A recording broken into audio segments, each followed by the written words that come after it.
For almost a year, many State Department employees, including those serving in some of the world's most dangerous posts, have been receiving incomplete or inaccurate paychecks because of problems with a new payroll processing system. "We've been so stressed," said the spouse of one Foreign Service officer who's missed a total of $4,000 this year. "We have mortgages to pay, we have bills. All these things are adding up." Other diplomats around the world are voicing similar concerns. "I am having to dip into savings in order to pay for daycare and living costs," another Foreign Service officer said. "We are posted to one of the most expensive cities in the world with 2 children. Our allowances are essential," said a third. Calculating diplomats' salaries can be complicated due to special allowances and region-specific scales that alter base pay rates for many Foreign Service officers. Those complications have hindered the launch of a new, automated payroll processing system, leaving many State Department employees in financial trouble. While the affected diplomats have been understanding, they are growing frustrated, said Thomas Yezjurdi, who represents State Department employees at the American Foreign Service Association. "Our members have had a lot of patience. But here we are, 7 months later. The patience has really run thin," he said. At this time it's unclear how many total employees are affected, but Yezjurdi said he's been fielding dozens of complaints each week from members of the Foreign Service, the main personnel system for American diplomats, many of whom say their paychecks are thousands of dollars away from what they should be receiving. "I have been raising this issue for months. I have taken out personal loans to pay for expenses that should have been covered by my pay, for the work that I have already performed," one diplomat said. "For one of the complaints AFSA received, I have just reported to my new post in Sierra Leone and have the bills from that I had to put on my credit card as opposed to paying cash as I had planned. Now, the credit card is accruing interest," another wrote.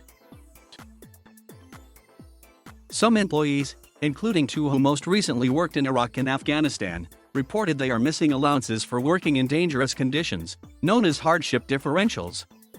Hardship differentials are calculated as a percentage of base pay. In Iraq and Afghanistan, differentials can be up to 35% on top of an employee's base salary. "I know I am lucky because I am only missing a small amount of money compared to others. However, I still don't understand how the department can take so long to fix these issues. I sent my initial email on July 26 noting I was missing 122 hours of hardship," another diplomat told AFSA. Other employees reported missing more mundane allowances, like those for living overseas known as post allowances. Some had the opposite problem. At least one Foreign Service officer said they are still receiving hardship differentials even though they are now posted somewhere deemed to be safe. "I'm concerned about tax and other financial implications of receiving nearly $10,000 of money at this point which I am not entitled to and will have to presumably pay back at some point," the officer said. State's Bureau of the Comptroller in Global Financial Services, or CGFS, manages human resources issues like payroll for the department. For decades, its payroll system for 29,000 direct hire employees, which includes members of the foreign and civil services, required manual data entry to track complicated salary formulas, calculations that can change with each posting. There is a wide variety of payments American State Department employees can qualify for, depending on where they are posted and even how many family members they leave behind in the U.S. The spouse of the Foreign Service officer who is still waiting on $4,000 has one teenage child living with a relative back home, while the rest of the family is overseas. The family receives a small payment called a separate maintenance allowance to support the child, but they stopped receiving those payments temporarily. "Our eldest is off to college in less than 2 years. We have to start that planning process now. We are supporting her from here," the spouse said. These additional allowances, which can also often change with circumstances, complicate the process of calculating State Department salaries. In March of this year, CGFS switched to an automated system that was already in place to process paychecks for locally employed staff, typically citizens of the host nation and people receiving retirement and disability benefits. These salaries are usually simpler to process than those of employees who move around the world frequently. The State Department has been working to replace outdated IT systems with what are known as commercial, off-the-shelf systems which are developed for mass markets, since at least 2008. Responding to a request for comment, the State Department spokesperson noted that State is the first federal payroll provider to fully transition to a COTS package, and that the previous system for direct hires was running on software developed in the 1980s. The system underwent extensive testing in the months prior to implementation, the spokesperson said, including regression testing and product simulation, but they acknowledged the system faced problems once it went live. Yazjurdi said AFSA agreed the system needed updating, but that the push to modernize shouldn't come at the expense of diplomats in the field.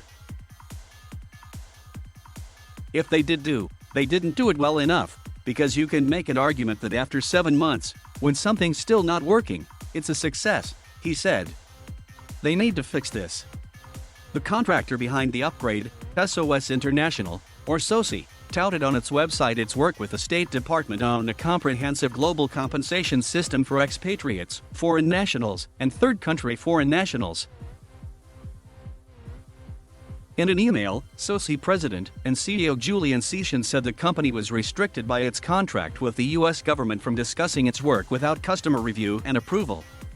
The State Department did not provide a figure when asked how much the payroll project cost. In a diplomatic cable obtained by the NewsHour, CGFS cited May 1923 manual retroactive allowances over pay periods spanning from July to mid-September, and that it would continue to do so going forward as people keep missing part of their paychecks.